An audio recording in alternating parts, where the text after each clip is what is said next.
Right, session 1.4 fundamental steps इन digital image processing का है जो इस सेशन पे हम डिस्कस करेंगे चैप्टर 1 का। कुछ प्रीवियस सेशंस पर हमने चैप्टर 1 पे 1.1, 1.2, 1.3 तक के तमाम टॉपिक्स देखे हुए हैं और हम चैप्टर वाइज टॉपिक वाइज आगे चल रहे हैं। Hope you will understand every aspect. इस सेशन पे मजीद आगे जाने से पहले बताता चलूँ कि प्रीवियसली और अपकमिंग वीडियोस तमाम मेरे चैनल पर रहेंगे। फादर सिंसी सर्च करने के बाद आप चैनल पर आएंगे, इसके प्लेलिस्ट पर जाएंगे जहाँ डिफरेंट डिसिप्लिन्स की वीडियोस मौजूद है, विद वॉच किया जा सकता है। जबकि content related material which mean presentation, slide, food, ये तमाम चीज़ें मेरा ब्लॉग fathersandcs.blogspot.com पर है। तमाम मटेरियल को फ्री डाउनलोड करके यूज़ किया जा सकता है। तो चाहो अगर नए हो, चैनल को सब्सक्राइब नहीं किया है तो ज़रूर करें ताकि इसी तरह की चीज़ें बर वक्त आसानी के साथ आप सीखते रहें। तो एज अ टॉपिक सजेस्ट इससे हमें ये पता चल रहा है कि फंडामेंटल्स क्या ऐसे स्टेप्स हैं जो डिजिटल इमेज प्रोसेसिंग के अंदर इस्तेमाल किए जाते हैं based on the problem domain and knowledge based. तो प्रॉब्लम डोमेन का मतलब ये हुआ कि उस इमेज में किस तरह की प्रॉब्लम है जिस प्रॉब्लम को आप रिजॉल्व करना चाह रहे हैं डिजिटल इमेज के जरिए। और नॉलेज बेस का मतलब ये है कि जो आपकी कंप्लीट डिजिटल इमेज प्रोसेसिंग का नॉलेज है वो इन तमाम टॉपिक पर बेस करता है। ठीक है, तो प्रॉब्लम में क्या चीज़ें आ जाती हैं। सबसे पहले चैप्टर 2 के अंदर इमेज एक्विजिशंस के प्रॉब्लम को सॉल्व किया गया है, यानी इमेज किस तरह से ली जा रही है। अभी हम एक एक टॉपिक्स को ब्रीफली समझेंगे भी कंटेंट वाइज एज नोट्स, ताकि अगर एग्जाम में पूछा जाए तो आप बाय वर्ड्स भी उसे लिख सकें। तो इमेज कहाँ से ली जा रही है, यानी किस तरह के कैमरा से, सेंसर से ली जा रही है, और उसमें प्री प्रोसेसिंग किस तरह के इस्तेमाल की जा रही है। चैप्टर 3 एंड 4 के अंदर इमेज फिल्टरिंग और इन्हांसमेंट की जाएगी, यानी फिल्टर्स टाइप्स इमेज में किस तरह से अप्लाई होते हैं और उसको इन्हांस, उसको बेहतर कैसे किया जा रहा है। 4 के अंदर इमेज रेस्टोरेशन का इस्तेमाल किया जाएगा। Chapter 6 colour of the images हैं, वेवलेट एंड अदर ट्रांसफॉर्मेशंस इसमें इस्तेमाल होते हैं चैप्टर 7 में। और compression and the water marking chapter 8 है। मॉर्फोलॉजिकल प्रोसेसिंग चैप्टर 9 है। सेगमेंटेशन है। Feature extraction and image pattern classification है, जो टोटल ओवरऑल चैप्टर 10 तक 12 तक है, और ये तमाम नॉलेज बेस सिस्टम से अटैच्ड होते हैं। इमेज एक्विजिशन का मतलब इन प्रॉपर क्या है कि image acquisition is a steps first step to fundamental steps in DIP which mean digital image processing. In this stage an image is given in a digital form, यानी आपने digital camera से capture कर लिया तो आपको वो digital image मिल जाएगी।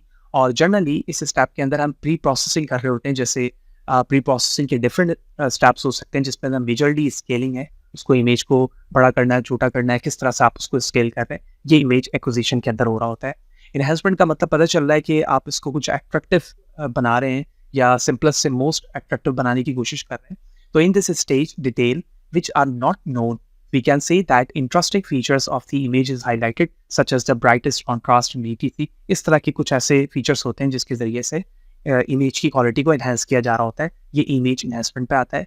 Image restoration का मतलब ये है कि इस स्टेप्स के अंदर हम अपीयरेंस ऑफ द इमेज को देखते हैं कि वो किस तरह से इम्प्रूव हो सकती है। ठीक है, उसको रिस्टोर करना कि उसकी अपीयरेंस यानी उसकी मौजूदगी जो है मजीद बेहतर हो सके, इम्प्रूव हो सके। कलरिंग का मतलब है इमेज में हम कलरिंग अप्लाई कर रहे हैं। प्रोसेसिंग स्टेप्स ये फेमस एरिया है because it increase the use of the digital images on the internet. This include colour modelling processing in a digital domain. तो किस तरह से हम RGB कलर्स को उसमें अप्लाई कर रहे हैं, उसको फॉर्मेट्स दे रहे हैं, तो ये कलर इमेज के अंदर आती है। Wavelet and multi resolution processing in this stage an image is represented in various degree of resolution। that's a very important thing।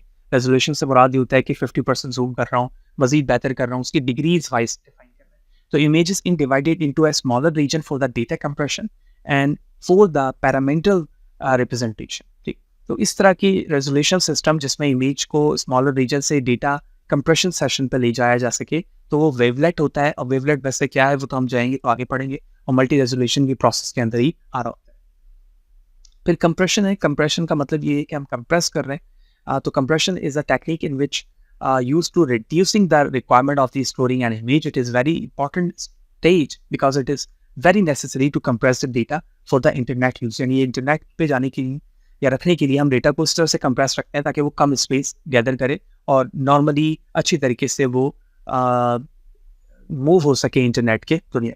Morphological processing stage deal with the tool that used to extracting the component of the images। यानी morphological steps के जरिए से हम किसी important features को या important part को extract कर रहे होते हैं इमेजेस से, which is useful in the representation and description of the shape। Advertisement segmentation, that's another important step। In this stage an image is a partition into its object। Segment का मतलब ये होता है कि उसके different part banana. Segmentation is an important, difficult task in a DIP. It is a process which takes a lot of the time for the successful solution of the imaging problem, which required objects to identify individually. यानी कि image में अंदर cat है, human है, कोई glass है, इन तीनों को आइडेंटिफाई करना, सेगमेंट वाइड डिवाइड करना, ये टाइम कंज्यूमिंग और ये चैप्टर सेगमेंटेशन के अंदर प्रॉपरली डिफाइन किया जा रहा होगा कि क्या क्या प्रोसेस हो सकती है. रिप्रेजेंटेशन एंड डिस्क्रिप्शन, अगर आप प्रेजेंटेशन को देखें तो it is plain representation of the description follow the output of the segmentation stage. This output is a raw pixel data which has all point of the region itself that transform the raw data representation in only solution, whereas descriptions is used to extracting information to differentiate one class of object from the another. यानी describe करने का मतलब ये है कि एक object extra किस तरह से किया जाए जो दूसरे ऑब्जेक्ट से उसको डिस्क्राइब कर सके, जबकि रिप्रेजेंटेशन का मतलब ये है कि उस सेगमेंट के आउटपुट को बेहतर तरीके से रिप्रेजेंट करना कि उसका रॉ पिक्सल्स जो है वो ऑल पॉइंट रीजन को बाय इटसेल्फ एक्सप्लेन कर सके कि वो किस चीज़ की इमेज है. ऑब्जेक्ट रिकॉग्निशन बाय नेम ही समझ में आ रहा है कि किसी ऑब्जेक्ट को रिकॉग्नाइज करना कि वो किस चीज़ की इमेज है, ये ऑब्जेक्ट रिकॉग्निशन के अंदर आएगा. जबकि नॉलेज बेस ये लास्ट स्टेज है. In stage important information of the images is located which limits of the searching process. The knowledge base is very complex when the image database has the high resolution. तो high resolution satellite कह लें या स्टेटेलाइट कह लें, इसका मतलब ये हुआ कि वो रिसोर्सेज जिसमें इमेज की इंफॉर्मेशन मौजूद है, तो इसमें भी काफ़ी टाइम लगता है नॉलेज बेस्ड सिस्टम से. तो उससे फ़ायदा ये होता है कि हम इमेज के ज़रिए से बहुत सारी इंफॉर्मेशन गैदर कर सकते हैं. तो ये उसका इंपॉर्टेंट पार्ट रहता है. और ट्रांसफॉर्मेशन का मतलब ये होता है कि किसी एक डोमेन से किसी दूसरे डोमेन पे कन्वर्ट करना. यानी स्पेशल डोमेन से, फॉर एग्जांपल मैं टाइम डोमेन के अंदर लेके जा रहा हूँ, तो ये कुछ इन्फॉर्मेशन होती है जो चेंजिंग होती है डोमेन से, ये इमेज ट्रांसफॉर्मेशन के अंदर इस्तेमाल होती है. बहुत सारे एडवांटेजेस हो सकते हैं, जैसे जैसे हम डोमेन चेंजिंग पे जाएंगे तो वहाँ पर इन चीज़ों को देखें. तो दैट्स ऑल अबाउट कि हम चैप्टर 2 से लेकर किस तरह से चैप्टर 12 तक जा रहे हैं, जो तमाम चीज़ें प्रॉब्लम डोमेन पर बेस करती हैं और ये नॉलेज को कंटेन करती है. जबकि हम चैप्टर 2 से लेकर चैप्टर 9 को देखें तो ये output of the process generally are the image, यानी इस प्रोसेस के अंदर इनपुट भी इमेज और आउटपुट भी हमारी इमेजेस है. लेकिन 9 से 12 पे देखें तो output of these processing generally are the image attributes. इसमें आपको इमेज के एट्रीब्यूट्स मिल रहे होते हैं, जर्नली वही इमेजेस नहीं मिल रही होती बल्कि उसके कुछ एट्रीब्यूट्स मिलते हैं, जिससे आइडिया होता है कि ये वो स्पेसिफिक पार्ट है जिसे हम तलाश करना चाह रहे थे. इधर वो मॉर्फोलॉजिकल प्रोसेस हो, सेगमेंटेशन हो, फीचर एक्सट्रैक्शन हो या इमेज पैटर्न क्लासिफिकेशन. ठीक है, इसके नाम चेंज हो सकते हैं, जैसे बायवर्ड यहाँ पर कुछ डिफरेंट नेम्स लिखे हैं, लेकिन एक्चुअल डेफिनेशन उसकी यही होती है. तो ये इंपॉर्टेंट टॉपिक यहाँ पर एंड होता है, जहाँ पर हमने फंडामेंटल स्टेप्स को जाना. अगर एग्जाम में इस तरह की कुछ स्टेप्स आते हैं कि फंडामेंटल स्टेप बताएं, तो आप यहाँ पर चैप्टर के नाम को इग्नोर कर सकते हैं, लेकिन वो जो नेम है वो प्रॉपर यहाँ पर लिखा जाएगा.